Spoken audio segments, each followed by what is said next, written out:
Greetings, listeners, and welcome back to the Whispering Library. Tonight's tale plunges us into a world where grief and deception twist into a horrifying reality.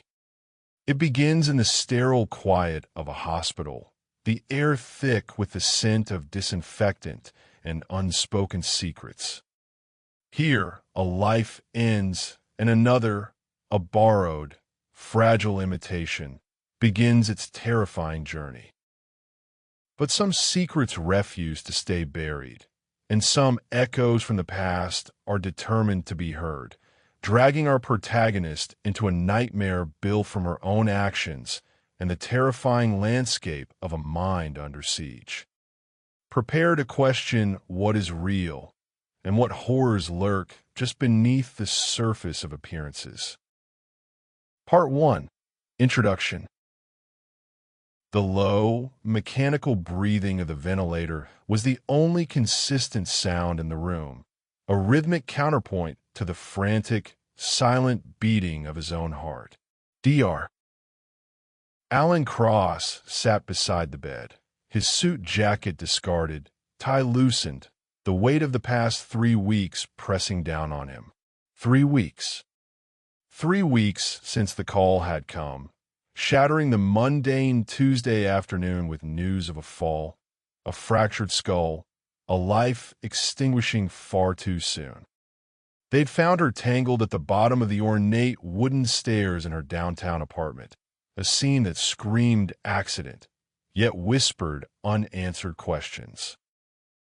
No signs of forced entry, nothing taken, just Sarah Davies, renowned child psychologist, pillar of the community, his closest friend.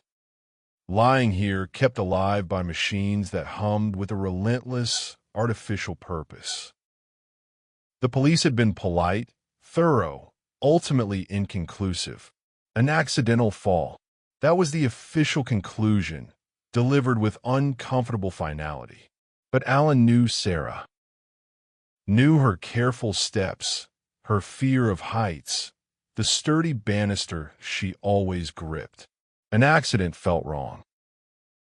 It felt like a door slammed shut on a truth still lurking in the shadows. The news had been relentless. Local channels ran grainy photos of Sarah, talking heads dissecting her public life, speculating on motives that didn't exist. Beloved therapist attacked, police investigation stalls. The headline, a stark accusation against the system, was plastered on every newsstand. The public wanted answers. Alan wanted justice. And then the flicker, a movement beneath the eyelid, a shallow breath that defied the ventilator's rhythm. 3 weeks of flat lines and grim prognosis, and now a fragile return. Alan, the sound was a mere breath of a word, dry and cracked. He surged forward, hope flooding him, irrational and overwhelming. Sarah, I'm here. Don't try to talk, just rest. You're safe. Her eyes, when they fluttered open, were hazy, unfocused. They drifted around the room, confusion clouding their usual sharp intelligence. Where am I? What happened? Hospital, he murmured, gently squeezing her hand. You had an accident, a fall. Don't worry about it now. Just focus on getting stronger. He helped her sip water, the simple act feeling monumental. In the sterile calm of the hospital room, a life that seemed lost was slowly, miraculously, reassembling itself. But outside, in the world she was returning to, the questions remained. The unanswered questions about that night. Back at her apartment days later, released from the hospital but still weak, moving stiffly, she navigated the familiar space with an unnerving detachment. The scent was the same, lavender soap she favored, the faint must of old paperbacks, a lingering trace of dust that no amount of cleaning ever truly banished. It looked like Sarah's apartment. It smelled like Sarah's apartment. But something was wrong. Deeply, fundamentally wrong. A disquiet settled over her, a sense of being watched, of inhabiting a space that wasn't entirely hers. A subtle vibration under the floorboards, under her skin, like a second heartbeat, out of sync with her own, a dissonant hum in the quiet. "Are you sure you don't want me to stay longer?" Alan asked, hovering by the door, concern etched on his face. "Maybe a few more nights at my place? It's too soon for you to be alone." She offered a weak smile, one that didn't quite reach her eyes. "No, Alan, I'm okay. Really, being home, it helps. I just need to find my feet again." He hesitated, his gaze searching her face, as if looking for something specific he couldn't quite pinpoint. "All right, call me if you need anything. Anything at all. Promise?" "Promise," she said, the word feeling foreign on her tongue. The door closed, leaving her alone in the silence. The air felt heavy, charged with an unseen presence. That vibration intensified, a tremor of unease. This wasn't just recovering from a fall. This was stepping into something vast and unknown, something terrifying. The first letter arrived the next morning. It wasn't in the mailbox. It was simply there, tucked under the mat, just inside the front door, as if slipped in moments after Alan had left. No envelope, no stamp, no return address. Just a single sheet of thick, cream-colored paper, folded with impossible neatness. Her hands trembled as she picked it up. A jolt, cold and sharp, went through her the moment her fingers brushed the paper. It felt significant, foreboding. She unfolded it slowly. The words, written in a clear, precise hand, seemed to burn into her retinas. "You can never be Sarah." She stumbled back, the note fluttering from her grasp to the floor. The air rushed from her lungs. How? How could anyone know? The secret was hers and Alan's.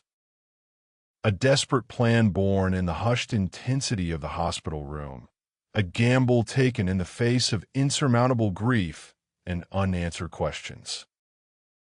Later that day, Alan found her sitting on the sofa, the crumpled note clutched in her hand, her face pale, eyes wide with a terror he hadn't seen even in the hospital. He smoothed the paper out, his brow furrowed in confusion. "What is this? Who would send you something like this?" "I don't know," she whispered, her voice tight with fear. "But they know, Alan. Someone knows." He turned the note over and over, examining the paper, the handwriting. "Know what? That you're recovering? That doesn't make any sense." "No," she said, shaking her head slowly. "They know about the plan, about me being here, about me being Sarah." Alan's face hardened slightly. He lowered the note, his gaze meeting hers. "We discussed the risks, Rhea. We knew this was a possibility. Someone might find out about the impersonation. It's dangerous, yes, but it doesn't explain." He trailed off, looking back at the note, a flicker of something unreadable in his eyes. How can anyone possibly know? No one, absolutely no one, knows Sarah had a twin. Not since everything happened. Her throat closed, a sudden, suffocating fear clenching around her airway. Someone knew the truth. The unbearable truth she had tried to bury under Sarah's clothes, Sarah's apartment, Sarah's borrowed life. Someone knew that Sarah Davies, the beloved therapist, the golden child, was dead. And that she, Rhea, the hidden, broken sister, was the one wearing her skin. The words on the note echoed in her mind. "You can never be Sarah." Not just a statement, a threat, a promise. "You said you'd handle it," she rasped, her voice tight with accusation, the carefully constructed calm beginning to fracture. You said we would find them. Rhea, his voice was sharp, cutting through the rising panic. Control yourself. This is exactly why I didn't want you to do this. You're not strong enough yet. You offered to do this. For Sarah. We agreed this was the only way to draw the killer out. We need to hold it together. If we can find the monster who did this to her. The truth, brutal and undeniable, hung between them, a jagged, unhealable wound. 3 weeks ago, as the flat line on the monitor confirmed Sarah's brain death, Alan, consumed by grief and a desperate need for answers, had agreed to her plan. Rhea's plan. A dangerous, audacious, terrifying plan born of a lifetime in the shadows. No one knew Dr. Sarah Davies had a twin. Not anymore. Rhea, the shadow sister, hidden away after their childhood broke like glass, sent away, forgotten by most. Rhea had slipped into Sarah's life with unnerving ease. Her clothes, her mannerisms, the careful mimicry of her voice, the whispered recitation of borrowed memories. All of it a desperate gamble. A lure, to draw out the monster who had taken Sarah down. But something inside Rhea was beginning to crack. A fear she couldn't articulate, not even to Alan. A deeper, colder dread than the fear of being exposed. It clawed at her resolve, whispering doubts that the danger wasn't external. And that fear, subtle at first, now felt terrifyingly real. The note wasn't just a threat. It was a knowing accusation. I know what you did. The words weren't on the first note. But they were there, echoing in the silence between her and Alan, between the life she was pretending to live and the one she had shattered. Someone knew. Someone knew exactly what she had done. Part 2. The Seeds of Doubt. The second letter arrived 2 days later, tucked into a carton of milk delivered to the doorstep, nestled amongst the cold plastic jugs.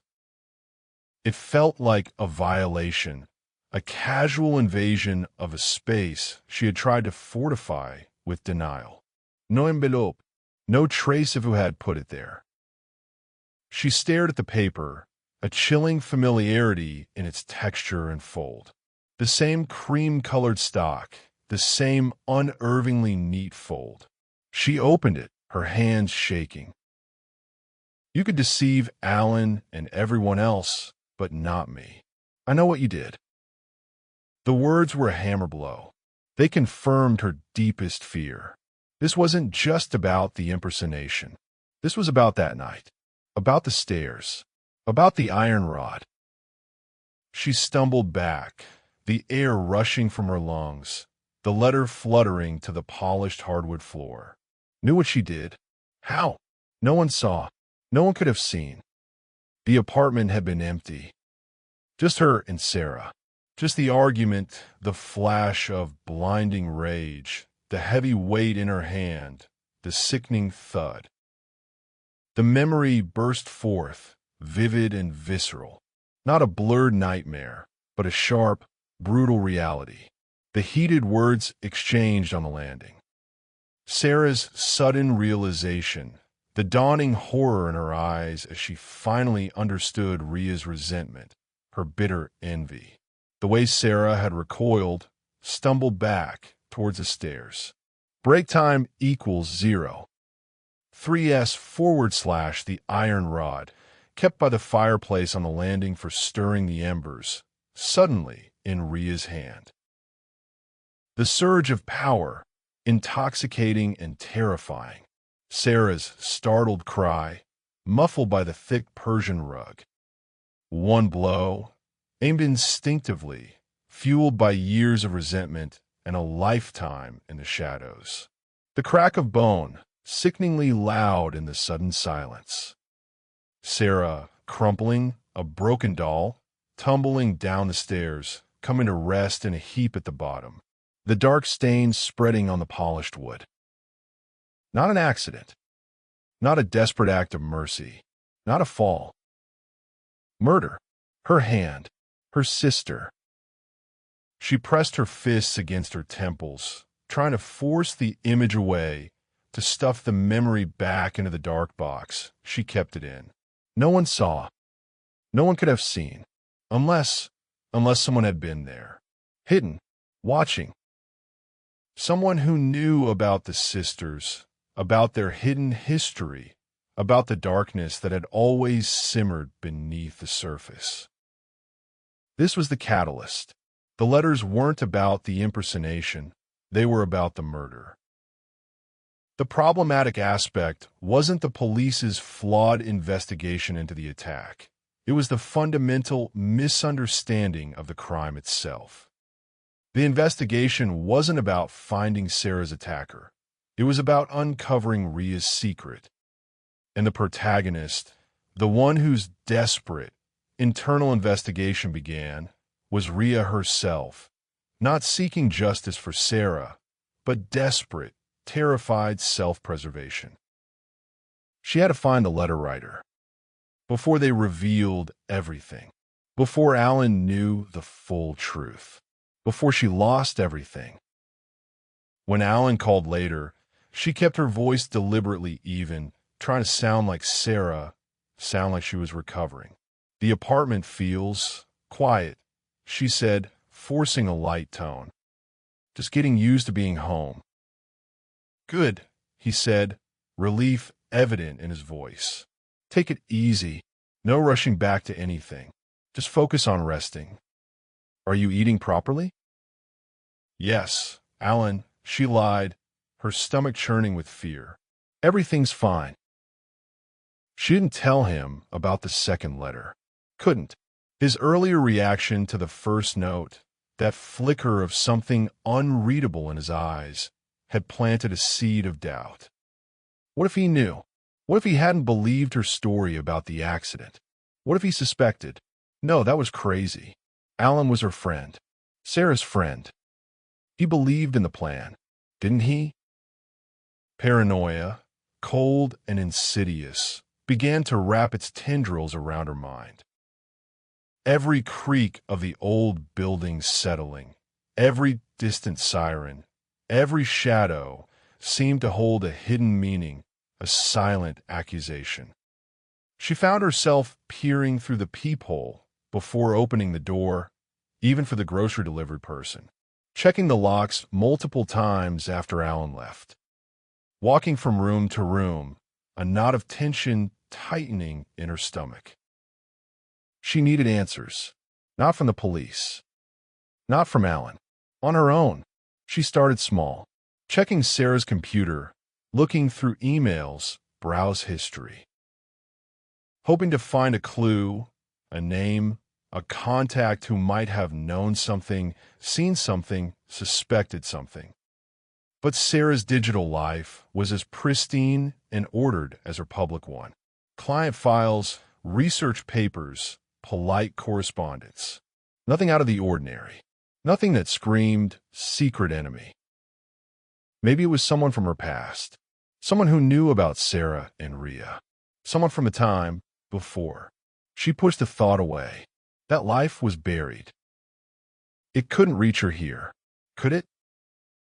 The pressure mounted with each silent hour. The apartment felt less like a sanctuary and more like a cage. The vibration under the floorboards seemed to deepen, a low thrumming that resonated in her bones. Was it just the building? Or was it something else? Something waiting? Part 3. The Deepening Mystery. Locks. More locks. She ordered them online, installed them herself with trembling hands. Deadbolts, chain locks, a reinforced security plate on the front door that made her feel marginally safer, a heavy barrier between her and the unseen threat. Then cameras. Small, discreet lenses she placed near every entry point, connected to a monitor she kept by the sofa, a constantly shifting grid of silent surveillance. Pressure plates under the rugs, near the windows, motion sensors in the hallway. She sealed herself inside the apartment, a self-made coffin, breathing the recycled air of fear and paranoia. The scent of lavender was now overlaid with the faint metallic tang of fear. Yet, the third letter waited for her. It hadn't arrived through the door, or the window, or been left outside. It was simply there, tucked neatly between the spines of books on the living room shelf, a place she had checked a dozen times that day. She ran her fingers along the spines, feeling the smooth paper tucked impossibly into the gap. Rhea felt her throat constrict, a cold dread spreading through her veins, colder than any fear she had known before. She had been through the security footage, frame by frame, every time she left a room, every time she thought she heard sound. No one had entered. No one had left. The system was flawless, untampered. The digital logs confirmed it. This time, she found it later in the day, after a restless nap. Slid from under her bedroom door. How was that possible? The bedroom door had been locked from the inside, the key on her nightstand. She had checked it herself before lying down. Trembling, she snatched it up. The same paper, the same fold. She opened it slowly, her heart hammering against her ribs. "I am coming for you." The words were a dagger thrust. They left no room for ambiguity. This wasn't a knowing observer or someone threatening exposure. This was a direct, personal threat. And they could get inside. No lock, no camera could stop them. A chilling certainty clicked into place, illogical, terrifying, and utterly convincing in her panicked state. Not just someone who knew, someone who wasn't bound by physical locks and alarms. It wasn't a person. It was Sarah. The idea, grotesque and terrifying, solidified. The dead were writing to her. Her victim, somehow, was reaching out from beyond the grave, a vengeful specter determined to exact retribution.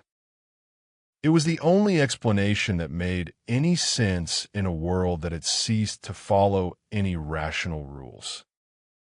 She tore through Sarah's old desk drawers, her hands shaking, scattering papers, pens, notebooks.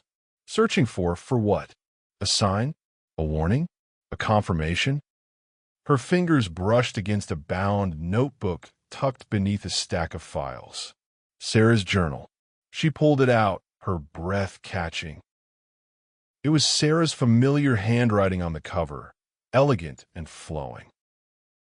She flipped it open, scanning the pages. Sarah's thoughts, her daily life, her feelings about her clients, Alan, and then references to her, to Rhea, brief, sometimes dismissive, sometimes tinged with a weary sadness. Talk to Rhea today. Same old patterns. I wish she could find some peace. And later, a chilling entry just weeks before, had a strange call. Thought it was Rhea, but the voice different somehow. Jittery. Asked odd questions about the house, the stairs. Dismissed it, probably just stress. The journal fell from her hands. The letters, they matched Sarah's handwriting perfectly. The note about the house, the stairs, the iron rod kept on the landing. "No," she whispered, the word a ragged scratch in her throat. "You're dead. I killed you. I." The possibility, grotesque and terrifying, was no longer a possibility. It was a certainty. The dead were writing to her.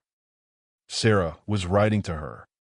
Her victim, somehow, was reaching out from beyond the grave, a vengeful specter. It was the only explanation that made any sense in a world that had ceased to follow any rational rules. She stumbled to the sink, gripping the counter for support. She crumpled the letter in her fist, the paper crackling. She fumbled for a lighter, the small flame wavering in her shaking hand. She held the corner of the note to the fire, watching it blacken and curl into ash in the porcelain sink. A futile gesture, she knew, even as she did it. You couldn't burn a ghost. That night, sleep was impossible. Every shadow seemed to deepen, to shift. The silence was thick with imagined sounds, a faint whisper from the hallway, a soft footstep on the floor above, impossible she was on the top floor, the distinct feeling of being watched. She planted a tiny camera in the bookshelf in her bedroom, angled to capture the entirety of the room. Sarah's room now, the room where Sarah had slept, dreamt, lived.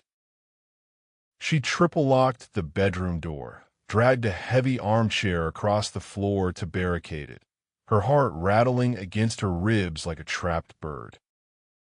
She lay in the dark, eyes wide open, staring at the ceiling, listening. Listening for the sound of a lock clicking, a floorboard creaking, a presence entering the room she had sealed herself inside. She slept, if you could call it sleep, with one eye open, the camera's silent gaze a small comfort in the suffocating darkness. She woke with a violent start. The room was still dark, pre-dawn light just beginning to gray the edges of the window. She checked the floor near the door, her breath held tight in her chest. Nothing. Relief, sharp and intoxicating, loosened her spine, allowing her to sink back against the pillows for a blessed second. Until her gaze snagged on the desk. Sarah's desk, a corner of white, stark against the dark wood, peeking out from under a book, The Myth of Sanity. A cruel, deliberate placement. As if placed there to mock her. Rhea scrambled out of bed, stumbling across the room, snatching it up with shaking fingers. You can't hide from me. The words were the same, the handwriting the same, the paper the same, but finding it inside the locked, barricaded room, it shattered the last remnants of her sanity. She screamed, a raw, animal sound torn from her throat, dropping the letter as if it were venomous. Scrambling for her phone, fingers fumbling with the keypad, dialing Alan's number on instinct. Alan, she sobbed the moment he answered, the word a desperate plea torn from the depths of her terror. It's her, Sarah's ghost. She's haunting me. Alan, she's in here with me. She's leaving notes. She's coming for me. Part 4, The Turning Point. Alan arrived minutes later, his face a mask of bewilderment and deep concern, pulling on a jacket over his pajamas. He found her huddled in a corner of the living room, wrapped in a blanket, eyes wide and vacant, muttering incoherently about locked doors, impossible letters, and the dead walking. Rhea, what are you saying? He demanded, kneeling beside her, trying to meet her frantic gaze. Ghosts? It's not possible. It's just stress, trauma. You've been through a terrible ordeal. You don't understand, she cried, gripping his arm, her nails digging into his skin. It's her, Sarah. She's here. She's writing to me. His expression shifted, a flicker of something unreadable passing across his face. He looked around the room, at the extra locks on the door, the security monitor displaying static feeds. Rhea, listen to me. There has to be a rational explanation. Maybe someone you knew from before found out you were here. Maybe someone knew about Sarah having a twin. No, she shrieked, cutting him off. The confession, the terrible, buried truth, finally burst from her like a geyser of poisoned truth, propelled by her fear and fractured mind. It's not someone else, Alan. It's Sarah because I killed her. I did it. I took the rod, the one from the fireplace. I hit her. I killed Sarah. Now she's here. She's haunting me. She knows, and she's coming for me. Alan stumbled back as if she'd struck him, his hands flying up as if to ward off a blow. His face drained of color, his eyes wide with shock, disbelief, and a dawning horror. He stared at her, this woman who looked so much like Sarah, yet was a terrifying stranger. The carefully constructed facade had shattered, revealing the damaged core beneath. You killed her? He whispered, his voice barely audible, broken. Break time equals 0. 3S / the question wasn't just about the act. It was about the deception, the monstrous lie she had built on his grief. She gasped for air, the dam of secrets finally shattering, the ugly truth spilling out in a torrent of pain and twisted justification. She had everything, Alan. The perfect life. The perfect parents who adored her. The successful career, the beautiful apartment. Everything I was denied. I wanted her life. I didn't want to be the broken one anymore. The one they hid away.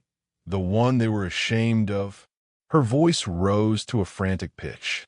Break time equals 0. 3S / it was an accident at first. Just arguing, she stumbled, but then I saw the rod, and something just snapped. I didn't mean to, not like that, but then she was just lying there at the bottom of the stairs, and I knew it was my chance. To finally be Sarah. To finally have what she had. Alan's hands tightened into fists at his sides. He grabbed her shoulders again, his grip painfully tight, his voice low and laced with a cold fury she had never heard before. You killed your own sister, and you let me grieve. You let me think someone else did this to her. You pretended to help me find her killer, while you were the one all along.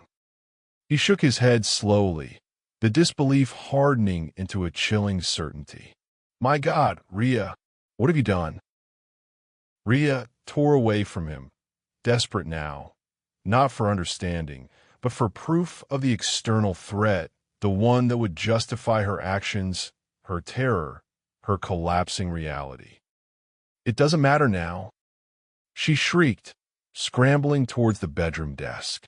She's coming for me, Alan, to take me with her. The letters prove it. I have proof she's here. Alan didn't respond, his face grim, his attention now solely on his phone as he spoke into it in low, urgent tones, dialing emergency services. I'll prove it, she shrieked, ignoring him, yanking the tiny memory card from the hidden camera in the bookshelf, fumbling with it in her shaking hands. Break time equals 0. 7S /. She stumbled to the laptop, jammed the card into the slot, her fingers flying across the keyboard as she accessed the video files. Her breath hitched. The timestamp in the corner of the screen glowed, cruel and precise. 2:06 a.m. The footage began to play. It showed her own sleeping figure stirring in the bed, getting out, walking calmly, deliberately to the desk, pulling out a sheet of paper, sitting down, picking up a pen, writing, break time equals 0. 3S / folding the paper, getting up, walking to the bedroom door, sliding the paper underneath, returning to bed. She watched herself, calmly, methodically, a phantom in her own life, betraying herself with every movement. Watched the ghost in her own hands, captured on digital film. It wasn't a specter from the afterlife. It was her. It had been her all along. No, she whimpered, the sound of fragile, heartbreaking denial. She stared at the screen, at the figure moving with her face, her body, performing the impossible act of delivering a letter into a locked room. No, I'm possessed. She's inside me. Sarah's spirit. She's taken over. She's making me do it. She's trying to punish me. The room swam before her eyes, tilting and spinning. Alan's voice was a distant roar, muffled and distorted. She barely registered the wail of sirens growing louder, closer. Break time equals 0. 3S / didn't feel the heavy footsteps thudding up the stairs, echoing in the hallway outside. Didn't feel the cold bite of metal cuffs on her wrists as hands gently but firmly guided them behind her back. She was still staring at the screen when they led her out of the apartment. The image of herself, calm and methodical, writing the letters, sliding them under the door, burned into her retinas. The ghost was real. She had seen it. It looked just like her. All she could think as they guided her down the stairs, past the place where Sarah had fallen, was, "I'm possessed. Sarah's spirit has taken me over. And she's going to finish what I started." Part 5. The Aftermath and Lingering Shadows. 6 months later, Dr. Alan Cross sat across from an older woman in a small, impersonal visitor's room at the psychiatric facility. Her face, a roadmap of grief, was lined with a sorrow that time seemed unable to soften. Mrs. Davis, Sarah and Ria's mother. The conversation was difficult, heavy with unspoken loss and buried regrets. Tears streamed down Mrs. Davis's cheeks as she spoke, her voice thin and brittle, recounting a history Alan had only glimpsed in fragmented police reports and Ria's final, frantic confession. Sarah was everything good, she said, clutching a worn tissue, her hands twisting in her lap. Our golden child. From the moment she was born, she was light. So bright, so kind, so easy to love. And Ria. She paused, her gaze distant, looking back at a painful past. Ria, she was different from the start. Difficult, prone to extremes. Our rebellion, I suppose. Broken, maybe, but something we never fully understood. Jay swallowed the lump in his throat, listening, trying to reconcile the woman he had known as Sarah with the fractured, dangerous person now residing within these walls. We kept telling Ria, telling her she should be more like Sarah, Mrs. Davis continued, her voice trembling with regret. We thought it would encourage her. Give her something to strive for. Make her better. But just made her angry. So angry. And sometimes that anger would turn on Sarah. Small things at first. Jealousy. Lashing out. But then it escalated. Her voice cracked. That's why we sent Sarah away to boarding school when she was 15. To keep her safe. We told everyone it was for a better education, but it was for protection. Looking back now, maybe that's when Ria really started to change. Became fixated, obsessed with Sarah's life, copying her, wanting what she had. She wrung her hands, her gaze fixed on the window overlooking a gray courtyard. There were signs, weren't there? So many signs we chose to ignore. The mimicking, the obsession.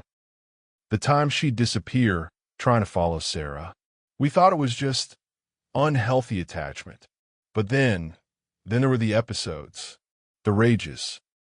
Days when she would just snap, lose control, revert, back into something else entirely. Back into the old Ria, but darker, uncontrollable. That's when we first had her admitted to a facility. Years ago. Her voice was barely a whisper now, laced with a deep, aching guilt. 7 months ago, she found a way out. She escaped. We tried to find her, but she was always good at disappearing. When Sarah was found, in the hospital, we even called her. Called Sarah to warn her, told her Ria was out, told her to be careful, that Ria had always been unpredictable. But maybe we never spoke to Sarah that day at all. Maybe, maybe it was already Rhea. We'll never know for sure. Jay closed his eyes, the full weight of the tragedy settling upon him. The carefully constructed life, the terrible secret, the descent into madness, all of it rooted in a childhood trauma, exacerbated by a mother's misguided attempts to force one daughter into the mold of another, by a mental illness that had festered in the shadows. Two lives destroyed, one by violence, the other by the slow, terrible fragmentation of a mind. "Sarah is gone, Mrs." Davis said, her voice hollow, empty, the tears still silently tracking paths down her cheeks. "And so is Rhea. Only the ghost remains." Later that day, Jay visited Rhea. She was in the common room, sitting quietly on a metal chair, her hands resting neatly in her lap. Her hair was shorter now, her face thinner, but the resemblance to Sarah was still unnerving. Stacks of paper surrounded her on the small table. Dozens, perhaps hundreds, of letters. Each filled with the same message, written over and over in a hand startlingly identical to Sarah's. Rewritten by her own trembling hand, captured on the security footage.